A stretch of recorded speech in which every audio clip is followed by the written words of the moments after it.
Hello friends, it's Miss Dom, and today I am sharing with you some images, and on the right hand side there's a link to the slide that I'm showing you right now, and then there's a second slide, and I've tried to keep things really simple and just do one slide for each lesson, but this lesson's actually, I want you to take more than one day to work on it. And I really wanted to share some art and give you some choices because today we're starting to take a look at some art by North Carolina artists, and I'm introducing you to the idea of being inspired by other artists. So artists can get their inspiration from their surroundings, maybe a beautiful sunset or a flower. Artists can get their inspiration from their own memories and history or culture, maybe from family stories, or something that makes them think about their life growing up.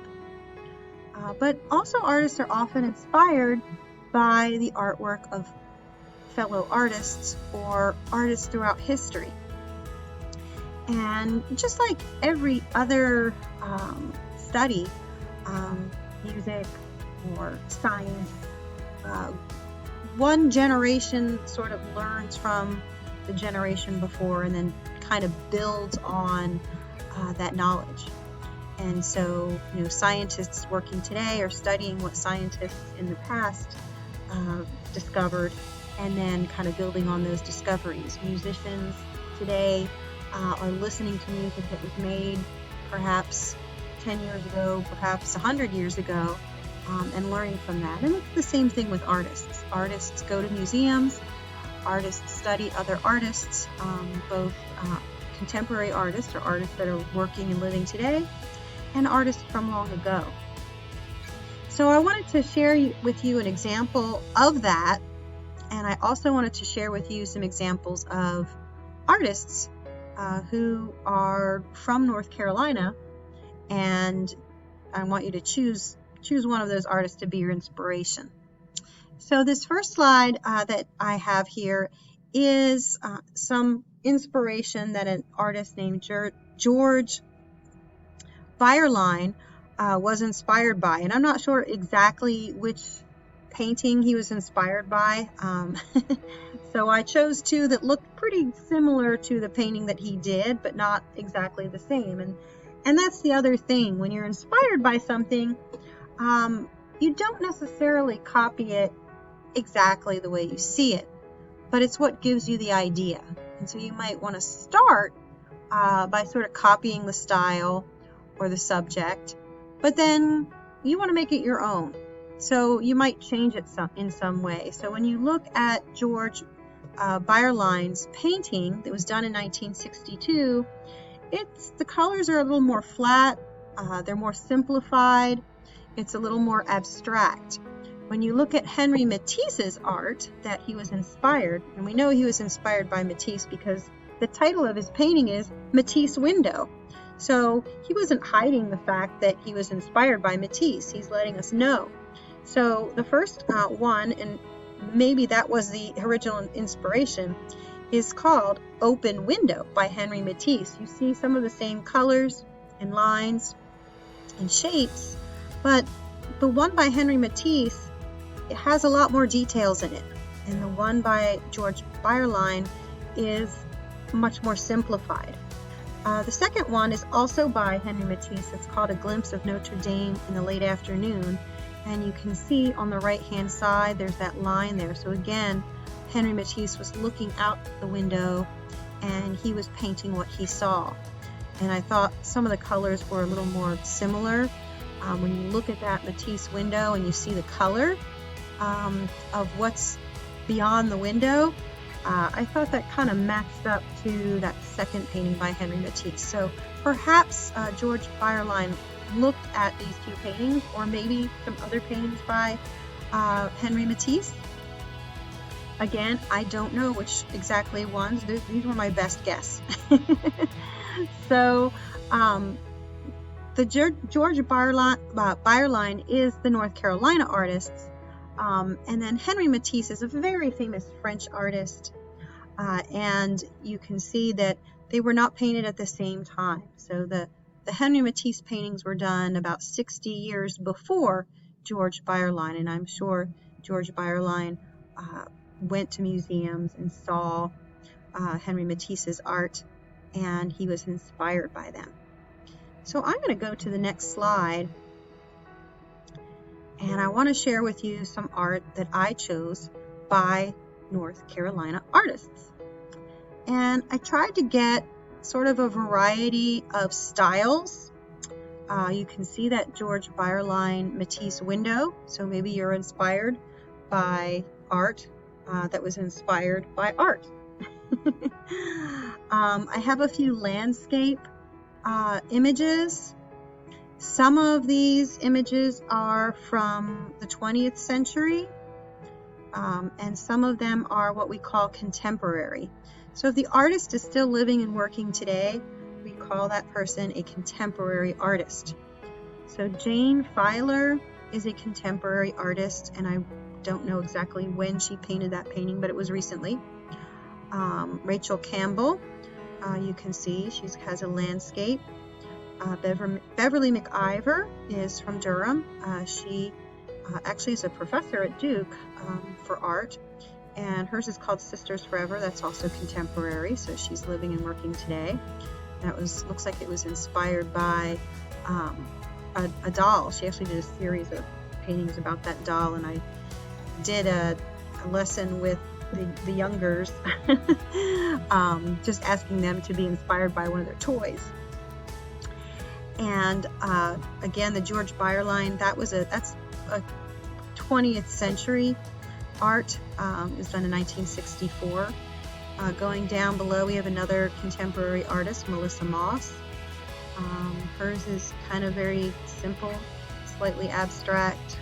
She was inspired by, kind of looks like underwater plants, and so it's kind of an interesting, different way of looking at that. And then next to that is Ernie Barnes, and he is very famous. He was a famous football player who became an artist, and he even acted in some movies. So he had a very interesting life. He's from North Carolina, and that's a 20th century painting. So that's a little bit older.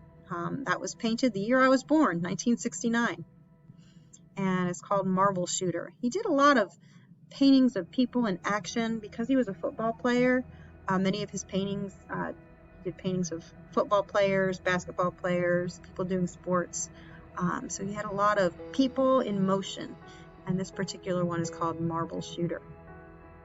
Next to that one is Claude Howell. He is also an art professor. Ocracoke Harbor, that's another 20th century one. So Beverly McIver is a contemporary art professor, and then we have Claude Howell, who was a 20th century art professor. And then next to that one is something by Robin Brooks. You can see those it's a painted paper collage. So that one, it's kind of hard to tell. If you're not getting up close to it, it looks like it's just a painting, but it's actually also a collage, which means she cut out some painted paper to create that. So it looks like a painting because the paper was painted, but it was also cut and rearranged as well. So looking at these, you can see there's different styles. Jane Filer is a little more abstract, and her sort of reminds me of a patchwork quilt. Rachel Campbell's a little more realistic. Beverly McIver is kind of simplified but realistic, kind of like George Beierlein, where her background and chair are very similar to George Beierlein's, kind of simple and flat colors. But then she gets into a lot more detail, gets a little more realistic with those little dolls. There's the subject of the painting. I did choose just two-dimensional art, so I didn't include any sculptures in here. So I'd like you to think about doing a drawing or a painting. Again, it depends on what your materials are. So you could do a collage like Robin Brooks. You could do watercolor like Melissa Moss. And you don't have to use the same medium that the artist used. And it doesn't have to look exactly, like I said, I want you to be inspired by it. So if you're somebody that likes sports and people in action, perhaps you're inspired by Ernie Barnes. You might want to research him and maybe even look at some of his other paintings. If you are somebody that likes colorful patterns, maybe Jane Filer. If you're somebody that likes the water, maybe Claude Howell, or even Rachel Campbell with her Wandering Brook. If you're inspired by the toys that are in your room, maybe Beverly McIver is the artist you'll select. So think about which of these examples of North Carolina artists' paintings appeal to you. Choose one, and then think about how you are inspired by it. Is it the subject? Is it the style? Do you want to do your own version of it, or do you want to do it something totally different, but maybe in that same style of making it look like a patchwork quilt, or making it somewhat abstract, or making it a collage? So again, pick one that you like.